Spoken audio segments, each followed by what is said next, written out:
The older I get, the more I realize how important money management is. Having money, keeping money, and growing money. All things that we really aren't taught early in life, but things that make a huge difference in the quality of our lives. I was fortunate enough to be in a tough situation for my finances in my early 20s that completely opened my eyes to the importance of doing the right things with money. And now I strive to help women see the value of budgeting and money management and learn what it takes to succeed with it. If you have been wanting to prioritize your money but haven't gotten around to it yet, this episode is for you. I'm sharing 5 empowering reasons to prioritize your money next year and keep it a priority indefinitely. Before I dive in, I'm going to get a little technical here to help add some context about the US economy and changes over time. So just bear with me. We've all heard the term inflation, so let me break it down. Inflation is measured as a percentage. The inflation rate is the percentage change in the price of products and services from one year to the next. The 2 most common ways to measure inflation are CPI and PCE. CPI is the Consumer Price Index, and it's calculated by the Bureau of Labor Statistics, BLS. And PCE, Personal Consumption Expenditures Price Index, is from the Bureau of Economic Analysis, BEA. Okay, so I know I said a lot of acronyms, a lot of details there, but CPI, PCE, 2 ways to measure inflation. CPI, or the Consumer Price Index, measures the monthly change in prices paid by U.S. consumers. The Bureau of Labor Statistics, or BLS, calculates the CPI as a weighted average of prices for a pool of goods and services representative of aggregate U.S. consumer spending. So basically, there is a pool of different categories of spending, so things like food and energy, that are all kind of bucketed together and used as a weighted average for pricing out the cost of goods and services. So the CPI measures the change in prices paid by U.S. consumers over time, and it's truly the most popular way to gauge inflation at this point in time. Now, for a little bit more context, the annual average CPI was 224.939 in 2011. In 2023, it was 304.702. So that represents an inflation rate increase of 35.5% over 12 years. So basically, the average cost of goods and services over the past 12 years has increased by 35.5%. That's a lot. And this leads me into the first reason why you should prioritize your money next year. It's because you want to be ahead of the curve. Inflation and cost of living increases truly are inevitable, right? They cannot be escaped. They should be expected. Now, they aren't expected to be as high as they have been over the past 12 years, but here we are. What are we going to do? We live in a capitalist society and we need to make and spend money to survive. So if you want to be ahead of the curve financially, you have to prioritize your money as soon as possible. Things are only going to get more expensive, and ideally, wages will increase over time, but that's not guaranteed. And if they do increase over time, it may not be at the same rate as the cost of goods and services are increasing. So making the right decisions with your money right now and prioritizing proper money management allows you to weather the inflation storm. It won't feel good. It may not be pretty for your budget, but you'll adapt and you won't be without. So if you don't currently budget, if you don't have a savings or save regularly, that needs to change as soon as possible. I think the federal government will do everything in their power to keep inflation at bay, but that's not foolproof, and that doesn't happen overnight either. There's speculation that the rich will get richer, the poor will get poorer, and the middle class will disappear altogether. I don't necessarily believe that, but I do think things will be much easier when you have more money and much harder when you have less money. So, which side of the spectrum do you want to be on? And let me just say, if that speculation ends up being true, let's be ahead of the curve. Prioritize your money as soon as possible so that you can be ahead of that curve. The next reason to prioritize your money next year, and basically immediately, is because you don't want to rely on anyone, okay? I actually read an article recently that said Social Security benefits would be wiped out by 2035 if the US debt and financial situation stays as it has been.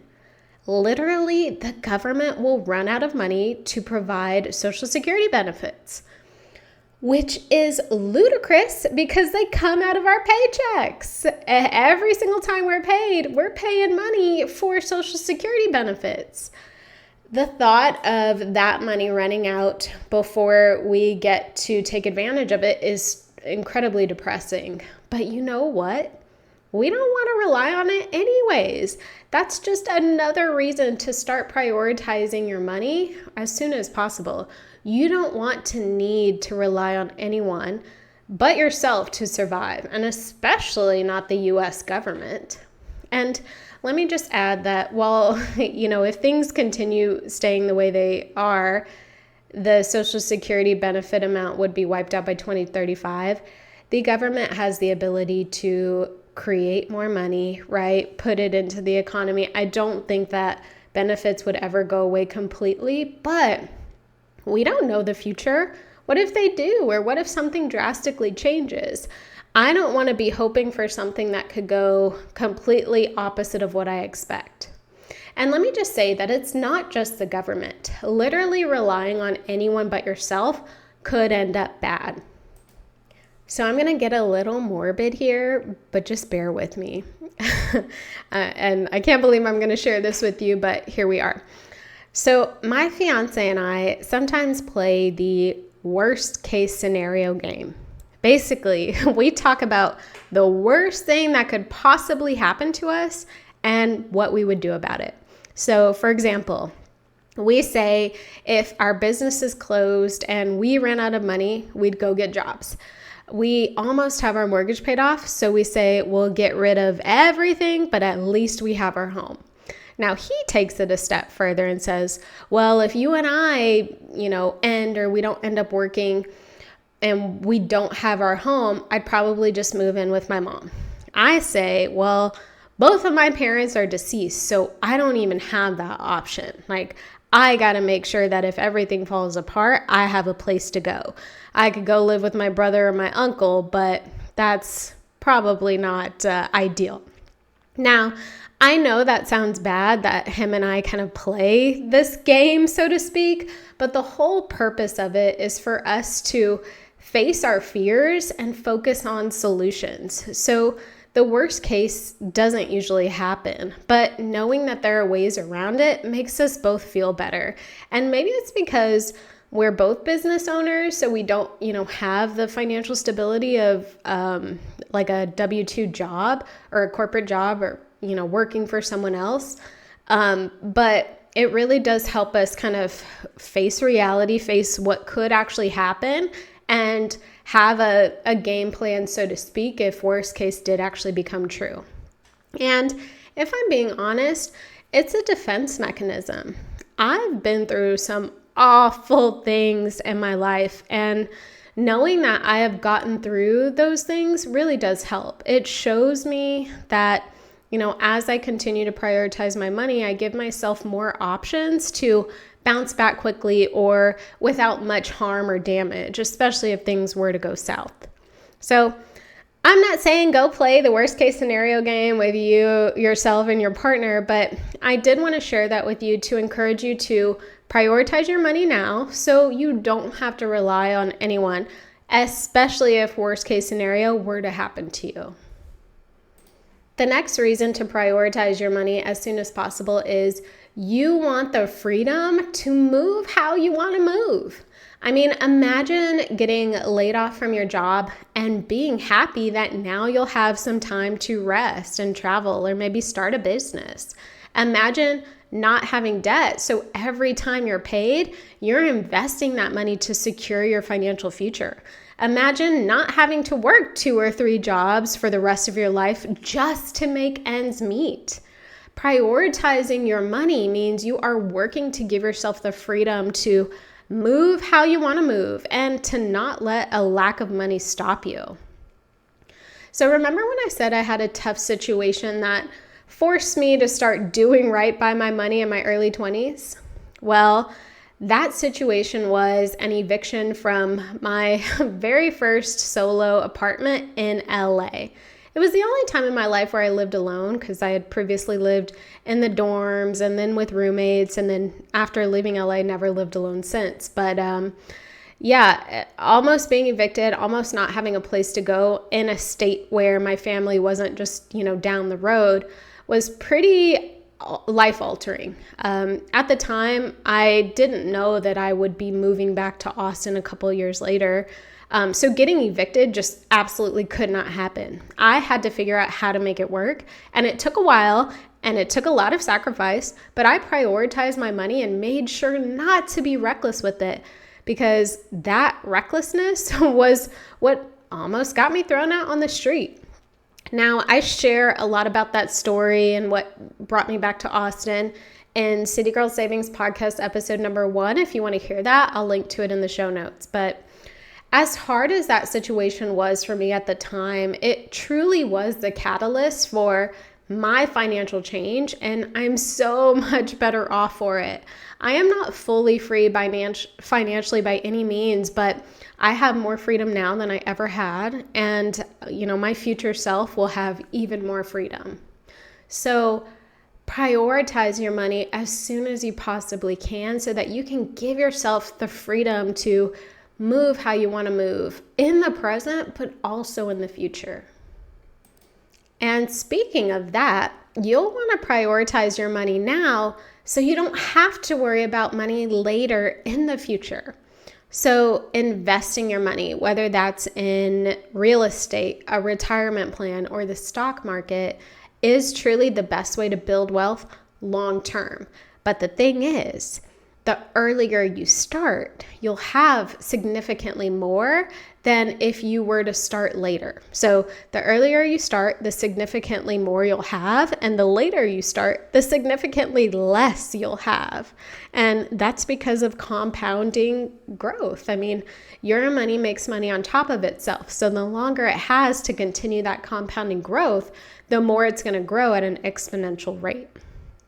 And since we know that the cost of living is only going to continue increasing, that means the cost of life at retirement is going to be more expensive than it would be if we were to retire now, right? So we just got to assume that in 20, 30, 40 years, things are going to be a lot more expensive. So that's even more reason for us to prioritize saving and investing and building wealth now, because we really will need it in the future.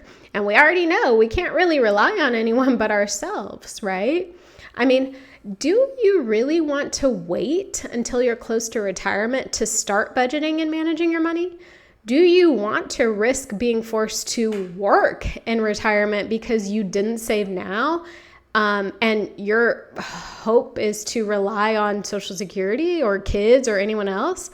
No way. I don't think so. I don't want to put myself in a position where I'm relying on the government, I'm relying on kids I may not even have to make sure that I'm okay in retirement.